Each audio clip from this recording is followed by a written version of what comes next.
Halo semuanya, selamat datang di episode pertama of Tujuan Podcast. Hari ini kita bersama Bu Monika Odang. Bu Monika Odang ini adalah Chief of HR of Gojek dan juga Chairwoman of Yayasan Anak Bangsa Bisa. Hari ini kita pengen banget nih belajar mencari tujuan dengan Bu Monika Odang mengenai early days of Gojek, bagaimana dia membangun Gojek, terus of course her success story, gimana dia bisa menjadi seseorang di sekarang ini, dan juga mengenai job application, gimana kita bisa mendapatkan pekerjaan yang kita inginkan. Yes. Hai Bu, how are you? I'm good. Apa kabar? Apa kabar? Thank you love for having the time for us. My pleasure. Padahal masih WFH kan ya Bu? Iya, kita masih WFH sampai Juni, masih lama nih. Yeah, Bu. Today we really want to learn from you as a anak muda yang mencari tujuan ini. Jadi kita ini sekarang bertuju Bu. Kita teman-teman dari kecil, terus ya lagi baru lulus kuliah, belum tahu mau ngapain. Jadi bukan belum tahu mau ngapain sih, because you know opportunities are now. Nggak apa-apa, itu normal kok. Waktu aku dulu juga lulus kuliah, lulus SMA bahkan nggak tahu mau ngambil jurusan apa. Lulus kuliah juga masih bingung, padahal udah lulus kan. Mau jadi apa. Jadi itu normal-normal aja. Iya nih. So, Bu Monika is the Chief of HR of Gojek. She's one of the early people in Gojek, right? Back in 2015. So, Bu, mau tahu dulu dong Bu, HR itu apa sih Bu? HR itu apa? HR itu kalau mamanya in my own words, it sebetulnya adalah taking care of your people. Taking care of your people dan memastikan bagaimana sebetulnya you can encourage your people to enjoy their work and to be able then to produce an amazing product or quality untuk orang-orang di sekitarnya. So the people in Gojek is so you're responsible for their di sana gitu kan? Iya, jadi pada intinya I'm responsible, bukan cuman I'm responsible for their well-being, I'm responsible untuk bisa membantu mereka supaya bisa bekerja dengan lebih produktif, I'm responsible untuk bisa membantu mereka advance in terms of their knowledge, ya pengetahuan mereka, responsible juga untuk membantu satu perusahaan supaya bisa lebih fokus atau kita bergerak dengan satu goal dengan proses yang sama, dan beyond that sebetulnya adalah bagaimana bisa membantu mereka semua untuk mempunyai satu prinsip, satu value dan bergerak dalam satu culture. Tapi sebelum Bu Monika di HR itu, dia itu dulu sempat karirnya itu sebelum berkecimpung di HR itu dia sempat ekspor dulu loh, beda-beda ya Bu kalau nggak salah ya Bu. You're in investment banking kan? Oke, aku cerita sedikit ya. Ini mungkin bagi-bagi sama teman-teman yang suka bingung kayak oke, baru kuliah, aku lulus, terus sekarang mau kerja apa? Ternyata kok kayaknya jurusan yang aku ambil nggak sesuai dengan harapan atau ekspektasi aku gitu kan. Jadi waktu aku lulus SMA nih, bahkan mau ngambil jurusan apa bingung gitu kan. Kayak jurusan banyak banget. So, tapi dulu IPA atau IPS gitu atau were you in? No, aku dulu soalnya I spent my high school di Amerika gitu. Tapi waktu lulus bingung gitu mau ngambil jurusan apa. So I looked at my strength, lumayan bagus di matematika. Lumayan bagus di matematika, terus habis itu ngelihat lagi zaman itu investment banking lagi booming. Ya udah deh, ambil finance. Kayaknya ini tepat dan sesuai dengan tujuan. Pingin punya duit banyak. Ya kan? Jadi ini kayaknya align banget nih 3 goalnya. Ya udah, ambil finance. Abis lulus bisa dapet opportunity, mulailah bekerja. Dan waktu itu aku umur ya 20 tahun ya kan, terus bisa make kayak over 25.000 US dollar. Aku pikir wow gila, this is amazing. Udah mulai kerja kayak bangsa 3 bulan, aduh I really didn't like it gitu. Mungkin gak sukanya karena working hoursnya juga panjang, terus working culture-nya juga aku gak nyaman. Jadi aku pikir-pikir masa sih hidup itu cuman kayak begini. Mungkin kalau waktu itu ya orang tua aku ngeliat aku kayak gini, hah baru kerja 3 bulan udah mau berhenti, kamu tuh kok kayak anak galau banget sih gitu kan.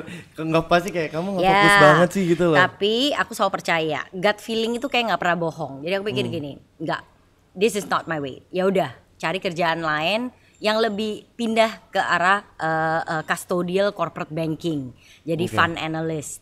Ini kayaknya lebih sesuai lah, lebih sejalan.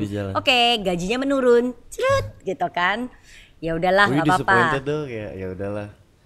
Disappointmentnya nanti lebih panjang lagi nih. Okay. Tapi at that time were you like it's all about harus bikin duit as much as I can langsung. Well, but my happiness was important, right? Gitu. At that time kan kayaknya nggak bahagia banget, itu sengsara beneran kayak tiap hari pulang nangis gitu, kayak buat apa gitu. Siksaan dunia ya. Iya, ya kan. Ya udah, jadi akhirnya pindah, gajinya menurun. Ya udahlah lumayan, dan get promoted jadi senior fund analyst. Oke, gajinya naik dikit.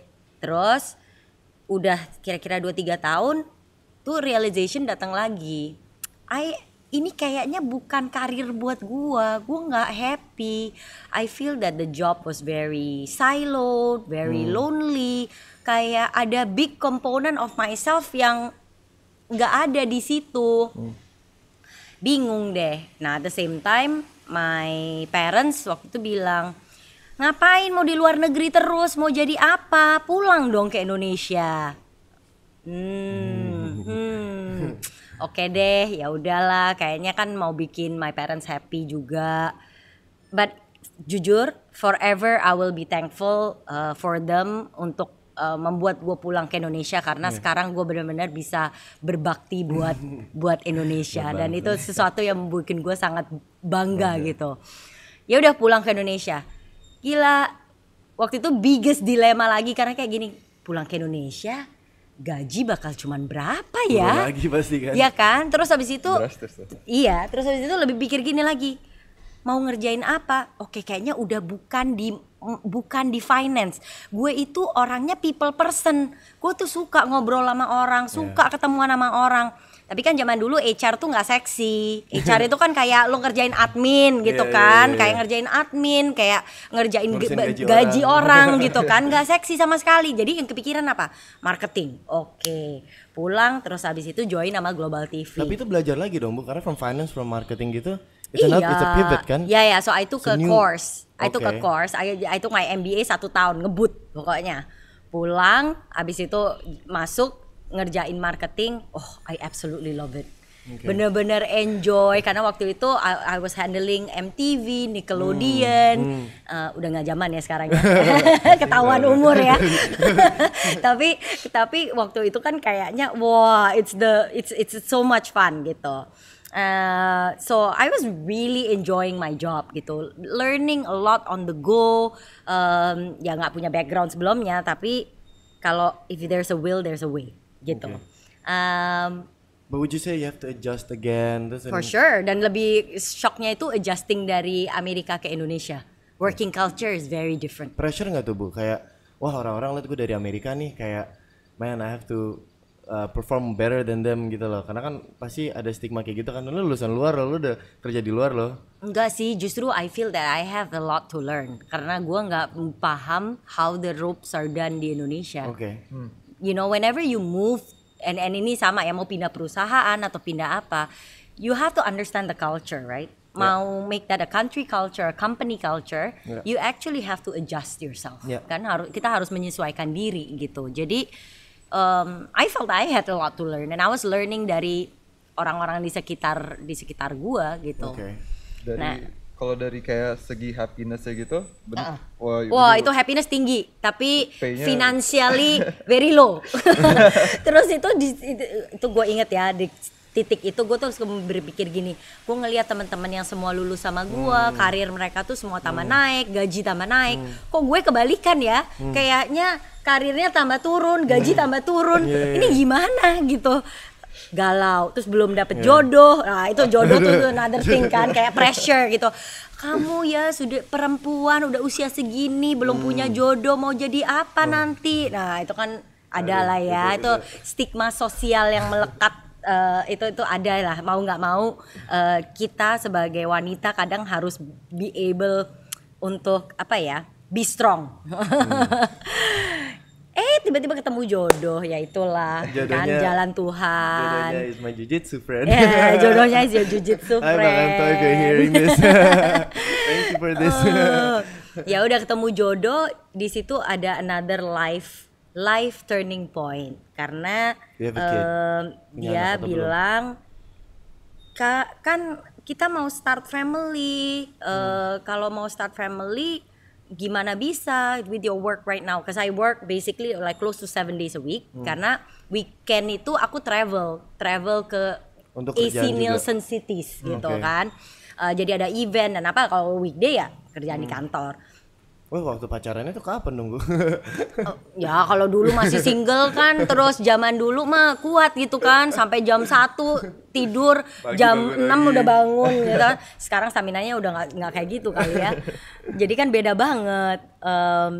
So ya udah, jadi waktu kita married dia minta aku untuk berhenti bekerja completely. Jadi housewife.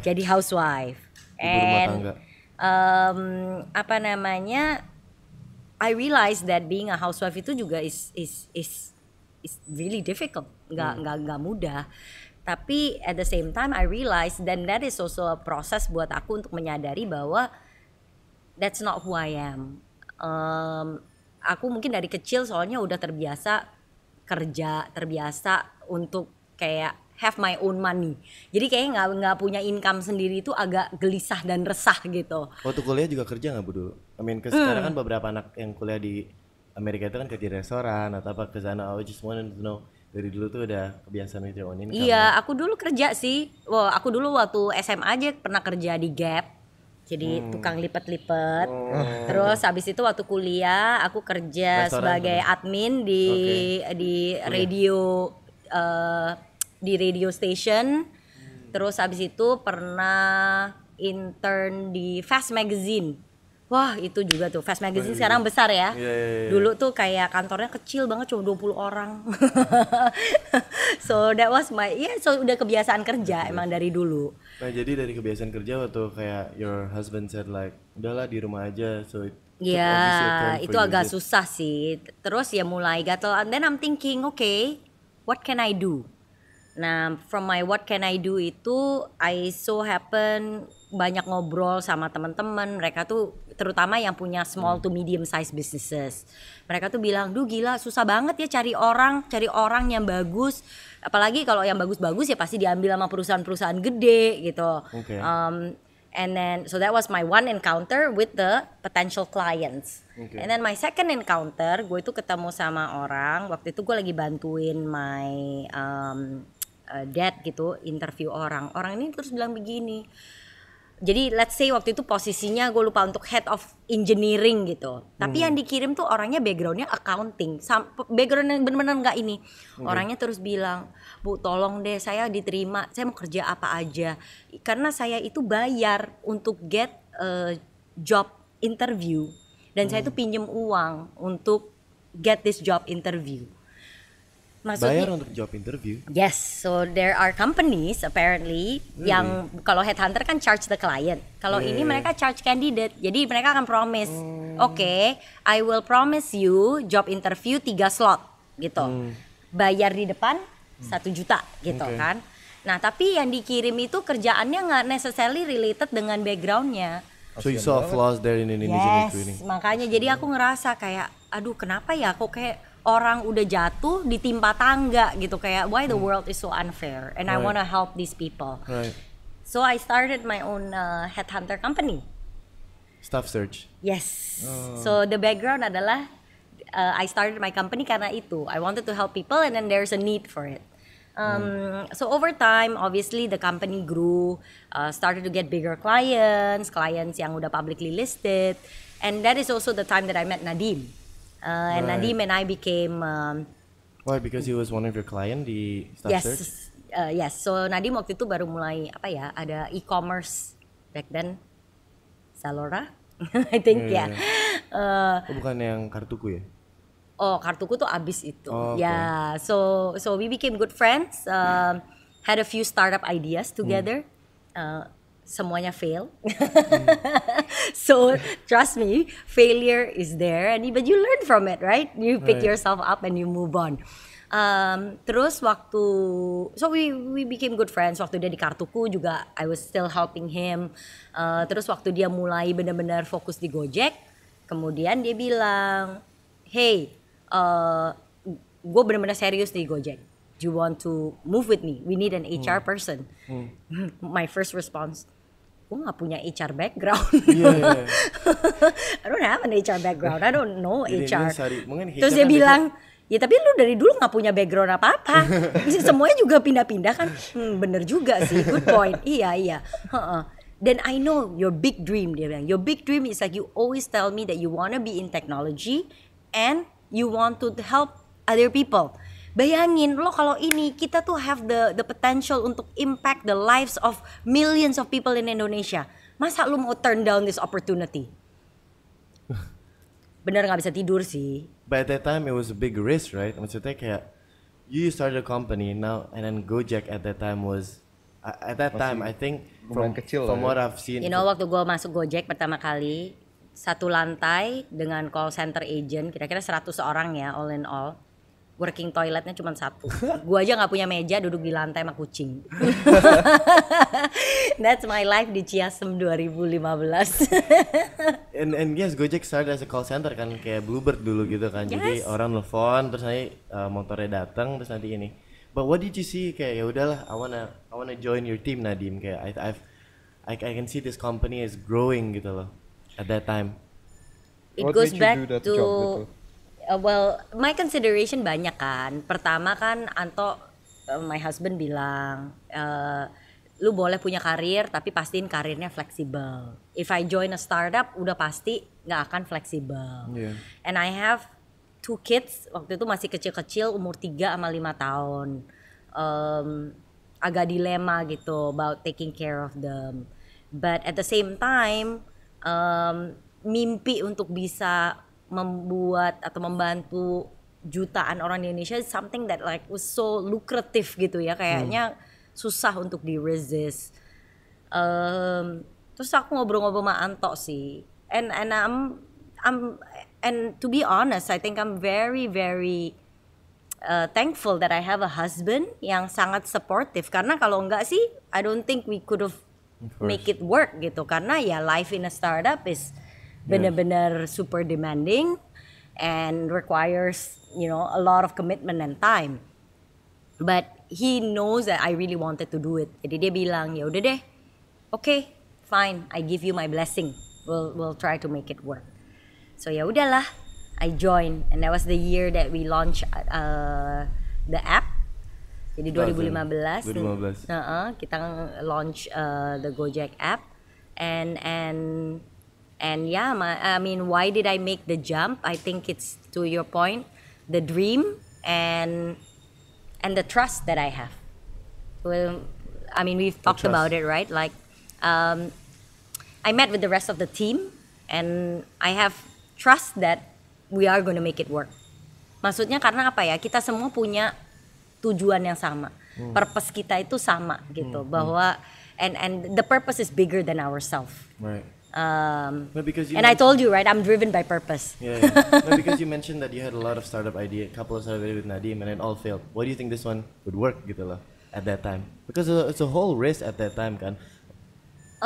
Well, beda yang sebelum-sebelumnya itu kan kayak apa ya, kita punya our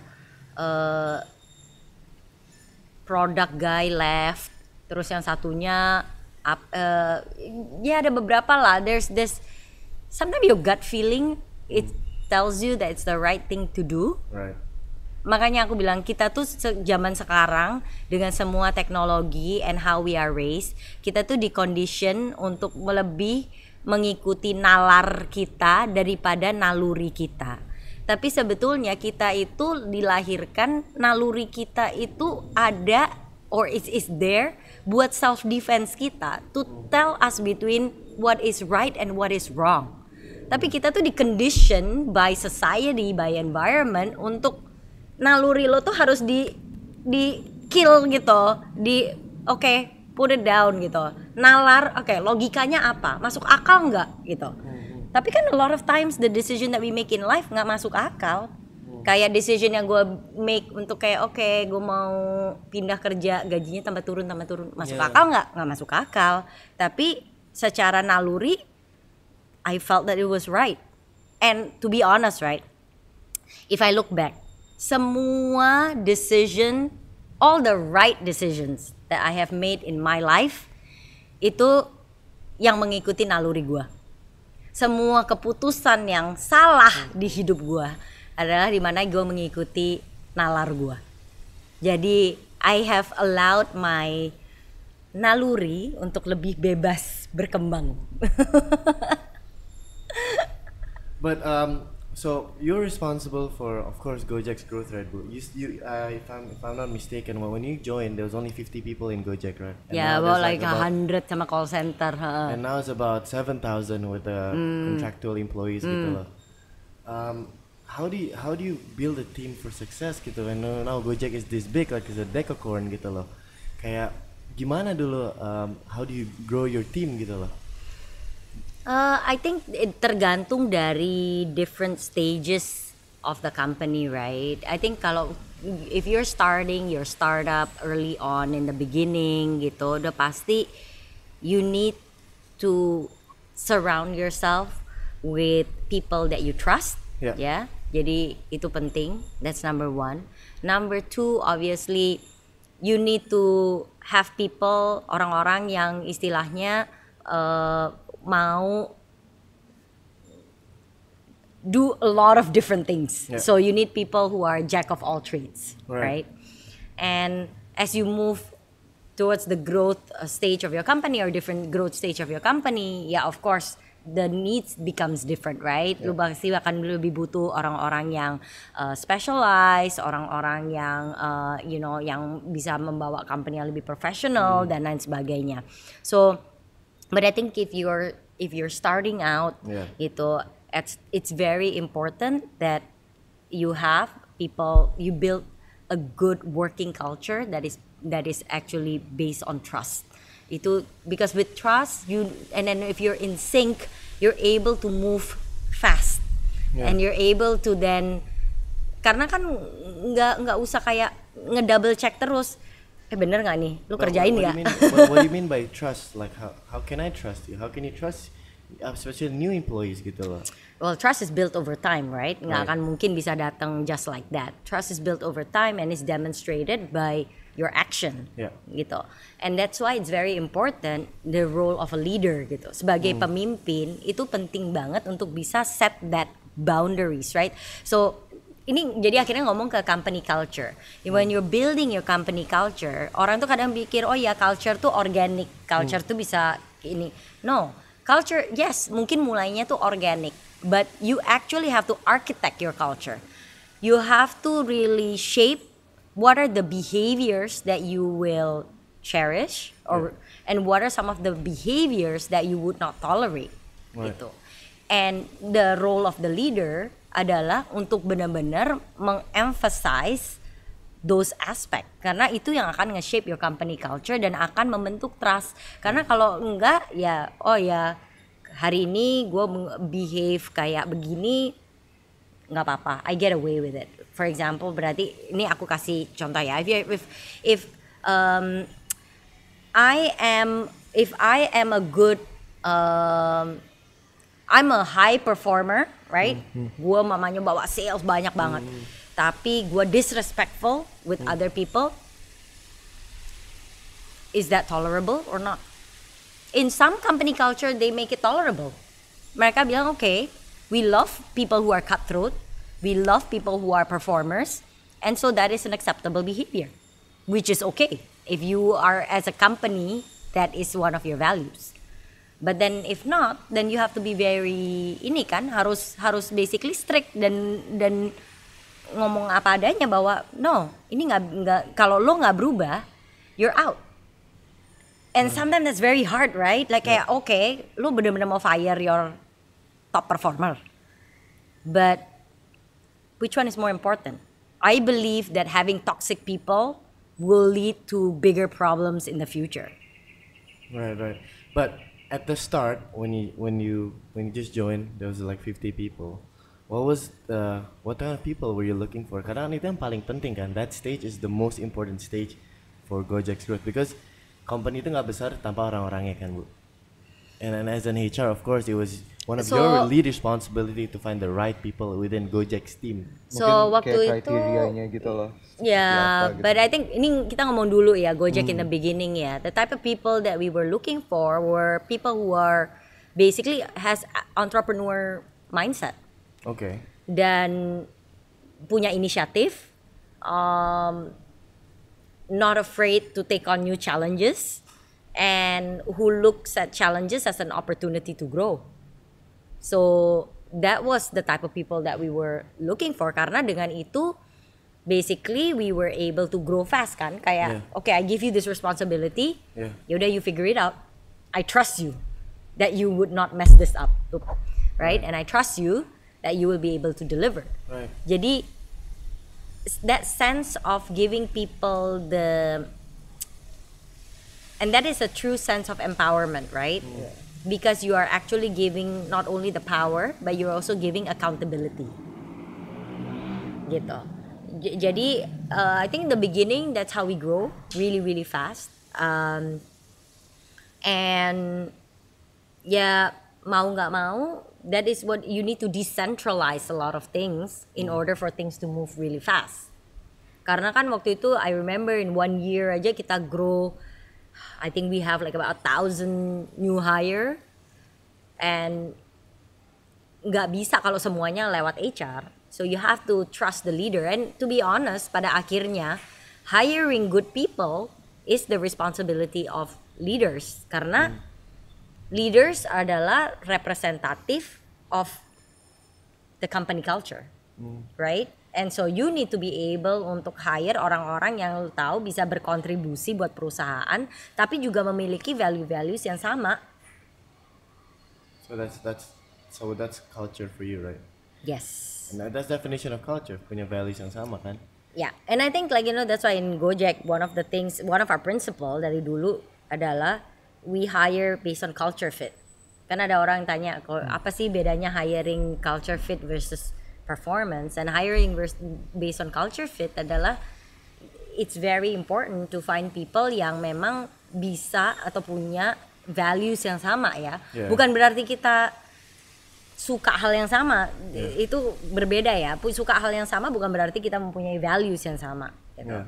And having the same values itu become a very important criteria. So would you say that establishing that culture early on juga help you guys bisa tumbuh cepat, menambah kuantitas while also maintaining a certain quality yang sustainable when growing?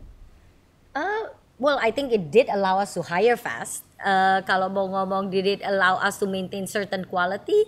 I think to a certain degree yes. Tapi looking back, can there be a lot of things yang bisa kita perbaiki atau have done better? The answer is yes. Cuman kan ya when you're growing, and I understand terutama kayak when you're running your own startup, there's so many things to do, right? And then sometimes you don't realize, and your realization only comes after, right? Setelah nge-reflect back berapa tahun gitu yang kayak I could have done this better, could have done that better. Tapi kan at that point of time you don't know. Then that's the beauty of learning, and that's the beauty of your journey in life, right? Right. Company culture itu you can copy a company strategy but not culture. Can you explain that more? Kayak what is a culture for Gojek and why is it so important for Gojek gitu? Because I think like from what I see Gojek is kind of lebih playful, the kantornya gitu. There's Go Play, you can play, ada Zumbanya juga, ada boxingnya juga, and I think you guys implement on like a flexible working hours as well, right? And that's a part of culture of course, right? Kayak kita bisa kerja di mana aja, boleh jam berapa aja.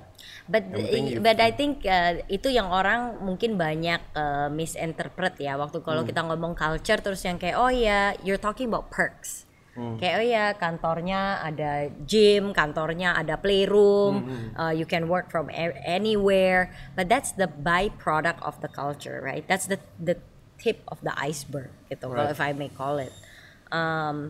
but what is the fundamental? If you think about it, why can we allow people to have unlimited leaves? Kayak di kita tuh cuti nggak kita hitung. You can have unlimited leaves. Unless you finish your work. Why can we allow people to work from anywhere? Right. And it's all start from one thing, right? Which is trust. And then kalau ditanya, kok bisa sih kayak gitu? Karena fundamentally we believe that, of course, when you're talking about employee motivation or anyone's motivation, right? It's primarily driven by your intrinsic aspect rather than extrinsic aspect, right? And the intrinsic aspect is, to your point, right? Play, purpose, and potential. And early on in Gojek, we are very fortunate, obviously, to be able untuk bisa manifest 3 ini gitu. Play, purpose, dan potential. So play itu artinya when you do your work, rasanya kayak bermain, ya kan? You find your work kayak main game, jadi kan kayak seneng gitu, seru gitu, kayak apa ya? Kayak kalau lo bikin Lego atau bikin puzzle, you find it fun gitu kan? Jadi But that doesn't mean bukan ada pressure kan, Bu? Ya, pressure pasti ada dong. There needs to be something that you deliver, tapi you are actually enjoying your work that you consider it as play. Second, orang juga bisa ngelihat work karena the purpose. So, at that point of time, what is our purpose? Our purpose adalah untuk kita bisa membantu uplift the lives of millions of Indonesian dan help reduce unemployment. Dengan kita memberdayakan orang-orang ini menjadi our Gojek partner gitu kan. So, for a lot of people, the social impact mission becomes the purpose of why they're working, gitu. And then third, potential. Potential itu apa? Gue melihat bahwa pekerjaan gue ini bisa membantu gue supaya gue itu belajar menjadi my better future self. Atau bisa membantu gue untuk belajar skills yang gue nggak punya sebelumnya, gitu. Right? And di Gojek itu, I think in early days terutama, those 3 aspect tuh bener-bener fulfilled. Jadi people would put in like 12 hours, 14 hours working days, tapi nggak ada yang complain karena mereka semua, they know the purpose, they feel that their work is fun, and at the same time mereka juga ngerasa bahwa they're learning something and they're growing gitu. And I think if in a culture or in a working environment, kalau bisa menjadikan itu realita, you can actually make that happen. That's when you have like a truly engaged workforce. Right. But kalau dari itu from your recruitment process, how can you already see like, okay, this is the type of person that I think yang kayak will share Gojek's same purpose gitu loh. Because that's not easy, apalagi waktu baru awal pertama kali ketemu gitu loh. I think you can tell a lot, right? And ini mungkin ngomong kayak, that's why like when you interview people, what is important sih gitu. I think there's 3 things. Number 1 is you can tell if someone is excited or not by them coming prepared. Kayak mereka biasanya, I've interviewed candidates yang kayak udah research all about Gojek and like know all about Gojek, and sometimes yang kayak gue yang kayak, oh really ada itu gue aja nggak tahu gitu kan. Terus ada yang kayak bener-bener nggak tahu apa-apa. Terus jadi yang kalau selama interview nanya pertanyaan yang membuat gue bertanya kayak, why are you here gitu kan? Itu satu. Jadi like really, I mean if you really passionate or interested, you would do your research. Kedua,